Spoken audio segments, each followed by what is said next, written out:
1972년 11월의 어느 차가운 서울 밤거리였습니다. 골목마다 매서운 겨울바람이 불어왔고 사람들은 평소보다 일찍 집으로 돌아가 대문을 굳게 걸어 잠갔습니다. 시장통 포장마차 주인은 천막을 거두며 혼자 중얼거렸습니다. 이상하게 오늘은 손님들이 일찍 가네. 그럴 수밖에 없었습니다. 그날 오후 박정희 대통령이 라디오를 통해 선언했습니다. 대통령 긴급 조치, 헌법 일부 효력 정지, 국회 해산. 무슨 뜻인지 잘 몰라도 상관없었습니다. 사람들은 그냥 알았습니다. 오늘부터 뭔가 달라졌다. 그래서 일찍 집에 들어가야만 한다. 그리고 오늘 밤은 아무 말도 하지 않는 게 좋다는 것을. 어느 연립주택 3층 좁은 부엌, 아버지는 라디오 앞에 앉아 담배를 태우다가 조용히 껐습니다. 어머니가 아이들을 방으로 데려가며 말했습니다. 얘들아 이제 자야지. 9살 딸이 물었습니다. 엄마 아빠 왜 그래? 어머니는 대답하지 않았습니다. 그냥 아이 머리를 쓰다듬으며 방문을 닫았습니다. 그날 밤 아버지는 아무 말도 하지 않았습니다. 그 침묵이 어린 딸에게는 평생 잊히지 않는 기억이 됐습니다. 아버지가 무서운 게 아니었습니다. 아버지를 그렇게 만든 무언가가 무서웠습니다. 그 무언가의 이름은 중앙정보부였습니다. 오늘은 중앙정보부에 대한 이야기를 해드리겠습니다. 그런데 이건 역사 이야기인 동시에 인간의 이야기이기도 합니다. 두려움 앞에서 사람이 어떻게 변하는지, 그리고 그 두려움이 어떻게 한 시대를 만들어냈는지. 부산 1973년 4월 항구에서 2블록 떨어진 낡은 4층 건물. 간판 하나 없이 서 있는 그 건물을 동네 사람들은 그냥 남산 건물이라 불렀습니다. 남산에 있지도 않았지만 그 이름이 주는 느낌이 딱 맞았으니까요. 이른 오후 그 건물 앞 골목을 지나던 생선 장수 할머니가 손수레를 멈추며 중얼거렸습니다. 에이 오늘도 저기 앞으로 가야 하네. 할머니는 고개를 살짝 숙이고 빠르게 지나쳤습니다. 아무 말도 않고 눈도 마주치지 않고. 그것이 그 건물 앞을 지나는 사람들의 암묵적인 규칙이었습니다. 바로 그 건물 4층 사무실. 팩기태 과장이 자리에 앉아 서류를 후우고 있었습니다. 35살. 반듯한 검은 양복. 얼굴은 무표정했지만 눈만은 달랐습니다. 모든 것을 다 보고 있다는 듯 차갑고 날카로운 눈이었습니다. 부하 직원이 조용히 문을 두드렸습니다. 과장님, 어제 잡아온 사람 데려왔습니다. 잠시 후 문이 열리고 한 남자가 들어왔습니다. 김씨 42살, 방직공장 회계 담당. 눈이 충혈돼 있었습니다. 밤새 잠을 못 잔 얼굴이었습니다. 팩기태는 서류에서 눈을 떼지 않은 채 물었습니다. 어제 포장마차에서 뭐라고 했지? 김씨의 목소리가 떨렸습니다. 저는 그냥 술김에 한 말이었습니다. 정치 같은 건 관심도 없고 저는 그저 평범하게 직장 다니는 사람입니다. 팩기태가 서류를 탁자에 내려놓고 김씨를 똑바로 바라봤습니다. 평범한 사람이 어제 퇴근길 포장마차에서 나라 꼴이 이게 뭐냐라고 했어? 박 대통령이 나라를 망치고 있다고 했어? 김씨가 입술을 오물거렸습니다. 아무 말도 나오지 않았습니다. 내 옆에서 같이 술 마시던 그 친구 있잖아. 박씨. 거 10년직이라고 했지? 그 사람 사실 우리 요원이야. 그 순간 김씨의 얼굴이 하얗게 변했습니다. 10년을 함께 술 마시던 친구. 명절에 선물도 주고받던 친구. 아이들 학교 이야기도 나누던 친구. 그 친구가. 김씨는 더 이상 아무 말도 하지 못했습니다. 이 장면에서 우리는 중앙정보부가 사용한 가장 강력한 무기가 무엇인지 알 수 있습니다. 총이 아니었습니다. 감옥이 아니었습니다. 바로 의심이었습니다. 250년 전 영국의 철학자 벤담은 파놉티콘이라는 교도소를 설계했습니다. 원형으로 늘어선 감방. 그 중앙에 우뚝 솟은 감시탑 하나. 죄수들은 감시탑을 볼 수 있지만 안에 사람이 있는지는 알 수 없습니다. 결과는 놀라웠습니다. 감시탑이 텅 비어 있어도 죄수들은 항상 바르게 행동했습니다. 보일 수도 있다는 생각 하나가 실제 감시보다 더 강력했습니다. 중앙정보부는 이 원리를 완벽하게 구현했습니다. 전국 방방곳곳에 정보원을 심었습니다. 직장 동료, 오랜 친구, 이웃집 아저씨, 그리고 가끔 김씨처럼 한 명을 불러들였습니다. 그것만으로 충분했습니다. 소문이 퍼졌습니다. 그리고 사람들은 스스로 입을 닫기 시작했습니다. 1970년 3월 31일 이른 아침. 일본 하네다 공항은 평범한 화요일 아침이었습니다. 7시 30분 요도호 727기가 활주로를 달리기 시작했습니다.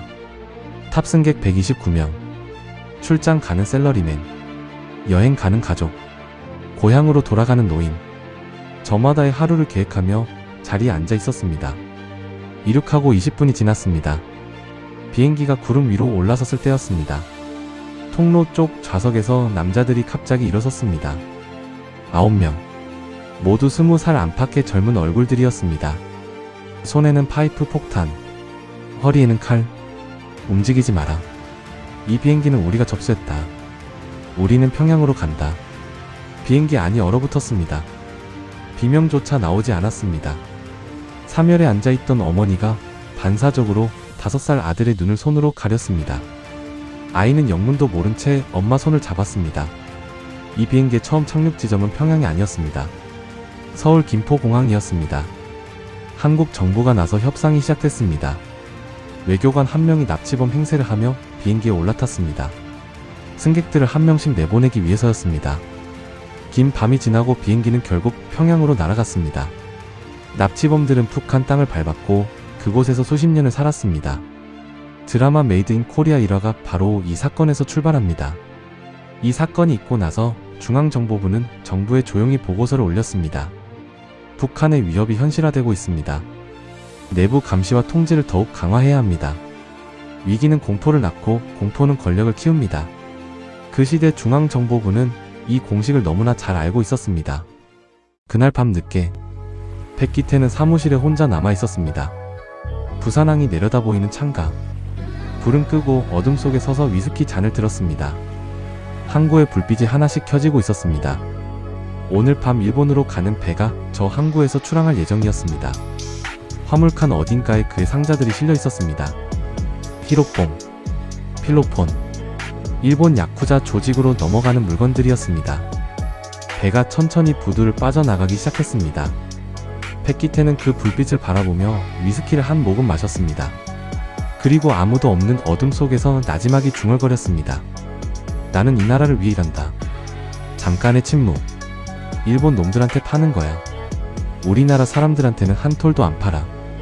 그는 다시 한 모금을 마셨습니다. 외화 아니야. 수출이잖아. 이 나라 경제의 보탬이 되는 거야. 어둠 속에서 그의 얼굴은 흔들리지 않았습니다. 그는 정말로 자신이 하는 말을 믿고 있었습니다. 아니, 믿어야만 했습니다. 그러지 않으면 버틸 수가 없었으니까요. 당시 중앙정보부는 이러한 인간의 심리를 완벽하게 이해하고 활용했습니다. 심리학에서는 이것을 인지부조화라고 부릅니다. 자신의 행동이 잘못됐다는 걸 알면서도 뇌가 그 불편함을 견디지 못해 스스로 정당화하는 이야기를 만들어내는 현상입니다. 나는 어쩔 수 없었다. 내가 안 하면 다른 사람이 했을 거다. 이 정도는 괜찮다. 그 시대를 살았던 수많은 사람들이 이 이야기들을 마음속에 품고 살았습니다. 그리고 그 이야기들이 모여서 하나의 시대가 됐습니다. 지금 여러분 마음속에 이런 생각이 드실 수도 있습니다. 나라면 달랐을 텐데. 나라면 백기태처럼 살지 않았을 텐데. 저도 처음에는 그렇게 생각했습니다. 그런데 한 실험을 알고 난 뒤부터 그 생각을 함부로 하기가 어려워졌습니다. 1961년 미국 예일 대학교 지하 실험실. 심리학자 스탠리 밀그램이 조용히 한 실험을 시작했습니다. 실험 참가자는 30대 회사원 박 씨였습니다. 흰 가운을 입은 실험자가 그를 의자에 안냈습니다. 앞에는 레버가 달린 기계. 15V부터 450V까지. 저쪽 방에 다른 참가자가 있습니다. 그분이 틀린 답을 말할 때마다 레버를 올려서 전기 충격을 주시면 됩니다. 박 씨는 다소 어리둥절했지만 고개를 끄덕였습니다. 시작됐습니다. 처음엔 문제 없었습니다. 15V, 30V. 그런데 100V가 되자 벽 너머에서 소리가 들렸습니다. 아, 조금 아픈데요. 박 씨가 실험자를 바라봤습니다. 그만해야 하지 않겠냐는 눈빛이었습니다. 계속하십시오. 실험을 위해 필요합니다. 150V. 그만해주세요. 제발요. 심장이 안 좋아서 제발요. 박 씨의 손이 떨렸습니다. 온몸에 식은땀이 흘렀습니다. 그런데 손은 계속 레버를 올렸습니다. 실험은 계속되어야 합니다. 당신에게 책임은 없습니다. 계속하십시오. 300V. 벽 너머에서 소리가 끊겼습니다. 침묵. 그 침묵이 더 무서웠습니다. 그래도 박 씨는 멈추지 않았습니다. 이 실험에서 참가자의 65%가 최고 전압인 450V까지 레버를 올렸습니다. 박 씨 같은 평범한 사람들이, 선량하게 살아온 사람들이, 권위 있는 누군가가 계속하라고 하자 멈추지 못했습니다. 당시 중앙정보부는 이러한 인간의 복종 심리를 정확하게 알고 있었습니다. 이웃을 신고했던 사람들이 모두 나쁜 사람들이었을까요? 아닙니다. 시스템이 그것을 정상으로 만들었습니다. 권력이 그것을 요구했습니다. 그리고 평범한 사람들이 레버를 올렸습니다. 그러나 모든 사람이 레버를 올린 것은 아니었습니다. 1974년 봄 서울대학교 캠퍼스 물리대 강의실에서 강의가 막 시작되려던 참이었습니다. 문이 열리고 학생 하나가 들어왔습니다. 이씨 23살 경제학과 2학년. 가방도 교과서도 없이 종이 한 장만 들고 있었습니다. 교수가 고개를 들었습니다. 강의실 학생들이 조용해졌습니다. 이씨는 교문 앞에 서 있는 검은 차 2대를 아침부터 봤을 겁니다. 이 종이를 읽으면 어떻게 될지도 알고 있었을 겁니다. 그래도 그는 앞으로 걸어 나왔습니다. 종이를 펴고 한 번 숨을 들이쉬었습니다. 우리는 유신헌법 철폐를 요구한다. 우리는 이 땅의 민주주의를 되찾을 것이다. 강의실이 굳었습니다. 아무도 박수를 치지 않았고 아무도 말리지도 않았습니다. 그냥 그것을 바라보기만 할 뿐이었습니다. 그날 이씨는 끌려가 고문을 당하고 사형 선고를 받았습니다. 그런데 다음날 다른 학교에서 또 누군가 종이를 꺼냈습니다. 그 다음 날도 나치 수용소에서 살아남은 정신과 의사 빅터 프랭클은 훗날 이렇게 썼습니다. 사람에게서 모든 것을 빼앗을 수 있다. 그러나 단 하나 빼앗을 수 없는 것이 있다. 어떤 상황에서도 자신의 태도를 스스로 선택하는 자유다. 당시 중앙정보부는 파놉티콘으로 사람들을 침묵시킬 수 있었습니다.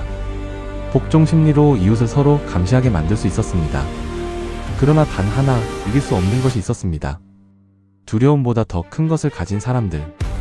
그들을 막을 수는 없었습니다. 그리스 신화에 아르고스라는 거인이 있었습니다. 눈이 100개 달린 거인. 그는 절대 완전히 잠들지 않았습니다. 헤라 여신의 완벽한 감시자였습니다. 중앙정보부는 그 아르고스를 꿈꿨습니다. 모든 것을 보는 눈. 절대 잠들지 않는 감시. 그러나 아르고스도 결국 죽었습니다. 헤르메스가 달콤한 피리를 불자 100개의 눈이 모두 감긴 것입니다. 어떤 감시도 영원하지 않습니다. 다음 편 예고 1979년 10월 26일 밤 서울 궁정동의 작은 안가에서 만찬이 열렸습니다. 박정희 대통령과 그의 가장 믿는 부하들이 둘러앉아 있었습니다.